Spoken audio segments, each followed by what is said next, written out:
Audio Jungle. అపోస్తలుల కార్యములు 24వ అధ్యాయము మొదటి వచనం నుండి. 5 దినములైన తరువాత ప్రధాన యాజకుడైన అననీయయు కొందరు పెద్దలను తెర్తుళ్ళు అను ఒక న్యాయవాదియు కైసరునికి వచ్చి పౌలు మీద తెచ్చిన ఫిర్యాదు అధిపతికి తెలియచేసిరి. పౌలు రప్పింపబడినప్పుడు తెర్తుళ్ళు అతని మీద నేరము మోపనారంభించి ఇట్లనెను: మహాఘనత వహించిన ఫెలిక్సా, మేము తమ వలన ఎంతో నెమ్మది అనుభవించుచున్నామనియు ఈ దేశ జనమునకు సంభవించిన అనేకమైన కీడులు తమ పరామర్శ చేత దిద్దుబాటవుచున్నావనియు ఒప్పుకొని, మేము సకల విధములను సకల స్థలములలోనూ పూర్ణ కృతజ్ఞతతో అంగీకరించుచున్నాము. నేను తమకు ఎక్కువ ఆయాసము కలుగు చేయకుండా మేము క్లుప్తముగా చెప్పుకున్న దానిని తమరు ఎప్పటి వల్లే శాంతముగా వినవలెనని వేడుకొనుచున్నాము.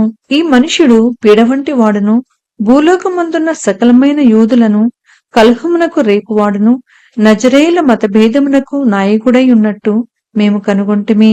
మరియు ఇతడు దేవాలయమును అపవిత్రము చేయుటకు యత్నపడెను కనుక మేము అతన్ని పట్టుకొంటిమి. తమరు విమర్శించిన ఎడల మేము ఇతని మీద మోపుచున్న నేరములన్నయు తమకే తెలియవచ్చునని చెప్పెను.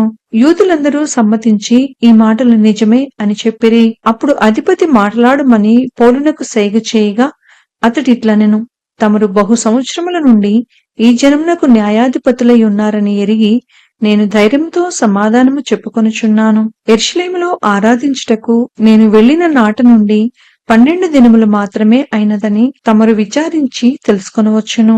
దేవాలయంలోనేమి, సమాజ మందిరములలోనేమి, పట్టణంలోనేమి నేను ఎవనితోనూ తర్కించుటైనను, జనులను గుమికూర్చుటైనను వారు చూడలేదు. మరియు వారు ఇప్పుడు నా మీద మోపు నేరములను తమరికి రుజువు పరచలేరు. ధర్మశాస్త్రమందును ప్రవక్తుల గ్రంథముల యందును వ్రాయబడి ఉన్నవన్నీ నమ్మి నీతిమంతులకును అనీతిమంతులకును పునరుద్ధానము కలుగజేయబోచున్నదని మీరు నిరీక్షించుచున్నట్టు నేను కూడా దేవుని యందు నిరీక్షణయుంచి వారు మతభేదమని పేరు పెట్టు ఈ మార్గము చొప్పున నా పితరుల దేవుణ్ణి సేవించుచున్నారని తమరి ఎదుట ఒప్పుకొనుచున్నాను. ఈ విధమున నేనును దేవుని ఎడలను మనుషుల ఎడలను ఎల్లప్పుడూ నా మనస్సాక్షి నిర్దోషమైనదిగా ఉండునట్లు అభ్యాసము చేసుకొనుచున్నాను. కొన్ని సంవత్సరములైన తరువాత నేను నా స్వజనులకు దాన ద్రవ్యమును కానుకలను అప్పగించుటకు వచ్చితిని. నేను శుద్ధి చేసుకొనిన వాడనై ఈలాగు అప్పగించుచుండగా వారు దేవాలయంలో నన్ను చూచిరి. నేను గుంపు కూర్చి ఉండలేదు, నా వలన అల్లరి కాలేదు. ఆసియా నుండి వచ్చిన కొందరు యూదులు ఉండిరి. నా మీద వారికేమైనా ఉన్న ఎడల వారే తమరి సన్నిధికి వచ్చి నా మీద నేరము మోపవలసి ఉండెను.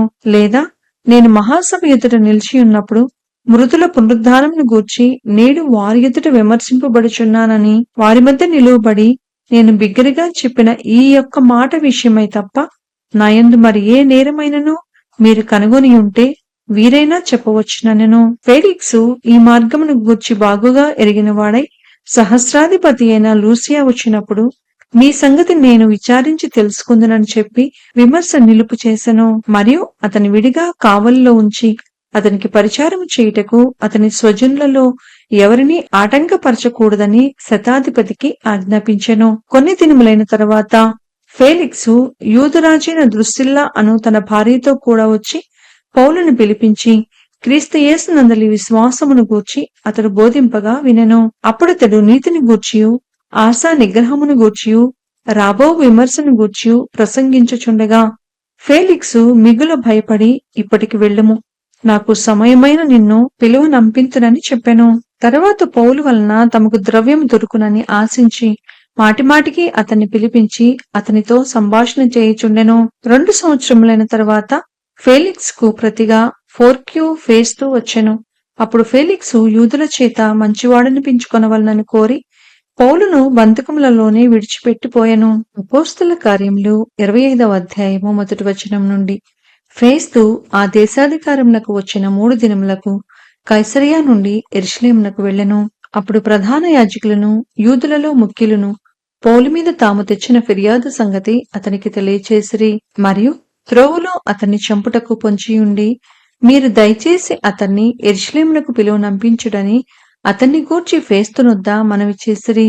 అందుకు ఫేస్తు, పౌలు కైసరయలో కావలిలో ఉన్నాడు, నేను శీఘ్రముగా అక్కడికి వెళ్ళబోవుచున్నాను. కనుక మీలో సమర్థులైన వారు నాతో కూడా వచ్చి ఆ మనుష్యుని యందు తప్పిదమేదైనా ఉంటే అతని మీద మోపవచ్చునని ఉత్తరమిచ్చెను. అతడు వారి యొద్ద 8-10 దినములు గడిపి కైసరికి వెళ్లి మరునాడు న్యాయపీఠము మీద కూర్చుండి పౌలుని తీసుకుని రమ్మని ఆజ్ఞాపించెను.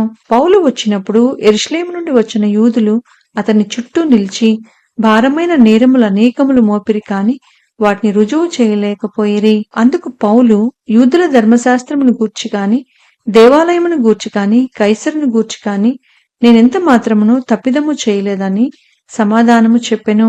అయితే ఫేస్తు యూదుల చేత మంచివాడనిపించుకొనవలనని యెరూషలేమునకు వచ్చి అక్కడ నా ఎదుట ఈ సంగతులను గూర్చి విమర్శింపబడుట నీకిష్టమా అని పౌలును అడిగెను.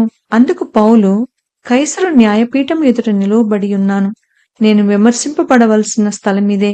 యూదులకు నేను అన్యాయమేమియూ చేయలేదని తమరికి బాగుగా తెలియను. నేను న్యాయము తప్పి మరణమునకు తగినదేదైనను చేసిన ఎడలా మరణమునకు వెనుక తీయను. మీరు నా మీద మోపుచున్న నేరములలో ఏదియో నిజము కాని ఎడలా నన్ను వారికి అప్పగించుటకు ఎవరి తరమూ కాదు. కైసరు ఎదుటనే చెప్పుకొందురనెను. అప్పుడు ఫేస్తు తన సభవారితో ఆలోచన చేసిన తరువాత, కైసరు ఎదుట చెప్పుకొందునంటివే, కైసరు నొద్దకే పోవుదువని ఉత్తరమిచ్చెను. కొన్ని దినములైన తరువాత రాజైన అగ్రిప్పయు బెర్నికేయు ఫేస్తు దర్శనము చేసుకొనుటకు కైసరుకు వచ్చిరి. వారక్కడ అనేక దినములుండగా ఫేస్తు పౌలు సంగతి రాజుకు తెలియచెప్పెను. ఏమనగా, ఫేలిక్స్ విడిచిపెట్టిపోయిన యొక్క ఖైదీ ఉన్నాడు. నేను యెరూషలేములో ఉన్నప్పుడు ప్రధాన యాజకులను యూదుల పెద్దలను అతని మీద తెచ్చిన ఫిర్యాదు తెలిపి అతనికి శిక్ష విధింపవలనని వేడుకొనిరి. అందుకు నేను నేరము మోపబడిన వాడు నేరము మోపిన వారికి ముఖాముఖిగా వచ్చి తన మీద మోపబడిన నేరమును గూర్చి సమాధానము చెప్పుకొనుటకు అవకాశమియ్యక మునుపు ఏ మనుషునికైనను అప్పగించుట రోమీయుల ఆచారము కాదని ఉత్తరమిచ్చితిని. కాబట్టి వారక్కడికి కూడి వచ్చినప్పుడు నేను ఆలస్యమేమీ చేయక మరునాడు న్యాయపీఠము మీద కూర్చుండి ఆ మనిషిని తీసుకుని రమ్మని ఆజ్ఞాపించితిని. నేరము మోపిన వారు నిలిచినప్పుడు నేననుకున్న నేరములలో ఒకటైనను అతని మీద మోపిన వారు కారు. అయితే తమ మతమును గూర్చియు చనిపోయిన యేసు అను ఒకని గూర్చియు ఇతనితో వారికి కొన్ని వివాదములున్నట్టు కనపడెను. ఆ యేసు బ్రతికి ఉన్నాడని పౌలు చెప్పెను. నేనట్టి వాదముల విషయమై ఏలాగున విచారింపవలనో ఏమీయూ తోచక యెరూషలేములకు వెళ్లి అక్కడ వీటిని గూర్చి విమర్శింపబడుటకు అతనికిష్టమవునేమో అని అడిగితిని. అయితే పౌలు చక్రవర్తి విమర్శకు తను నిలిపి ఉంచవలనని చెప్పుకొనినందున నేను అతన్ని కైసరు నొద్దకు పంపించు వరకు నిలిపి ఉంచవలనని ఆజ్ఞాపించితినెను. అందుకు అగ్రిప్ప, ఆ మనుషుడు చెప్పుకున్నది నేనును వినగోరుచున్నానని ఫేస్తుతో అనగా, అతడు రేపు వినవచ్చునని చెప్పెను. కాబట్టి మర్నాడు అగ్రిప్పయు బెర్నికేయు మిక్కిలి ఆడంబరముతో వచ్చి సహస్రాధిపతులతోనూ పట్టణమందలి ప్రముఖులతోనూ అధికార మందిరంలో ప్రవేశించిన తరువాత ఫేస్తు ఆజ్ఞనీయగా పౌలు తేబడెను. అప్పుడు ఫేస్తు, అగ్రిప్ప రాజా, ఇక్కడ మాతో ఉన్న సమస్త జనులారా, మీరు ఈ మనిషిని చూచుచున్నారు.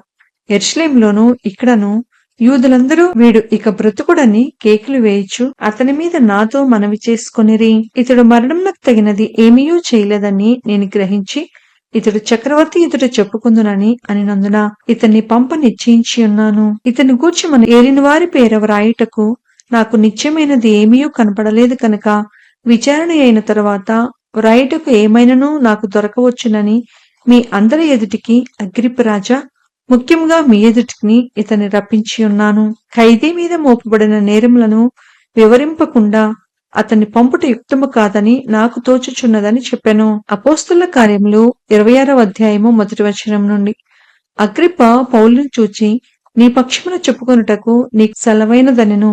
అప్పుడు పౌలు చేయి చాచి ఈలాగు సమాధానము చెప్పసాగెను. అగ్రిప్ప రాజా, తమరు యూదులలో ఉండు సమస్తమైన ఆచారములను వివాదములను విశేషముగా ఎరిగిన వారు కనుక యూదులు నా మీద మోపిన నేరములన్నిటిని గూర్చి నేడు తమరి ఎదుట సమాధానం చెప్పకొనబోవుచున్నందుకు నేను ధన్యుడనని అనుకొనుచున్నాను. తాల్మితో నా మనవి వినవలనని వేడుకొనుచున్నాను. మొదటి నుండి యెరూషలేములో నా జన్మ మధ్యను బాల్యము నుండి నేను బ్రతికిన బ్రతుకు ఎలాంటిదో యూదులందరూ ఎరుగుదురు. వారు మొదటి నుండి నన్ను ఎరిగిన వారు కనుక సాక్ష్యమిచ్చుటకు వారికిష్టమైతే నేను మన మతములోని బహునిష్టగల తెగను అనుసరించి పరిసేయుడుగాను ప్రవర్తించినట్లు చెప్పగలరు. ఇప్పుడైతే దేవుడు మన పితరులకు చేసిన వాగ్దాన విషయమైన నిరీక్షణను గూర్చి నేను విమర్శింపబడుటకు నిలిచియున్నాను. మన 12 గోత్రముల వారు ఎడతెగక దివారాత్రులు దేవుని సేవించుచు ఆ వాగ్దానము పొందుదమని నిరీక్షించుచున్నారు. ఓ రాజా, ఈ నిరీక్షణ విషయమే యూదులు నా మీద నేరము మోపియున్నారు. దేవుడు మృతులను లేపుటకు నమ్మతగనిదని మీరేలా ఎంచుచున్నారు? నజరేయుడని యేసు నామమునకు విరోధముగా అనేక కార్యములు చేయవలనని నేను అనుకొంటిని. యెరూషలేములో నేనాలాగు చేసితిని. నేను ప్రధాన యాజకుల వలన అధికారము పొంది పరిశుద్ధులను అనేకులను చెరసాలలో వేసి వారిని చంపినప్పుడు సమ్మతించితిని. అనేక పర్యాయములు సమాజ మందిరములన్నిటిలో వారిని దండించి వారు దేవదూషణ చేయనట్లు బలవంత పెట్ట చూచితిని. మరియు వారి మీద మిక్కిలి క్రోధము కలవాడనై ఇతర పట్టణములకు వెళ్లి వారిని హింసించుచుంటిని. అందునిమిత్తము నేను ప్రధాన యాజకుల చేత అధికారమును ఆజ్ఞయు పొంది దమస్కునకు పోవుచుండగా, రాజా, మధ్యాహ్నమందు నా చుట్టూను నాతో కూడా వచ్చిన వారి చుట్టూను ఆకాశం నుండి సూర్య తేజస్సు కంటే మిక్కిలి ప్రకాశమానమైన ఒక వెలుగు త్రోవలో ప్రకాశించుట చూచితిని. మేమందరమును నేలపడినప్పుడు, సౌలా, సౌలా, నన్నెందుకు హింసించుచున్నావు?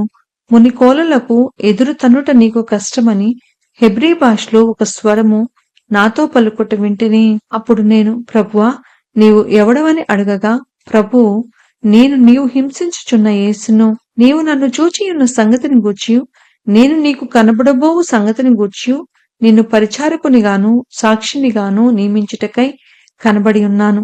నీవు లేచి నీ పాదములు మోపి నిలువుము. నేను ఈ ప్రజల వలనను అన్యజనుల వలనను హాని కలగకుండా నిన్ను కాపాడెదను.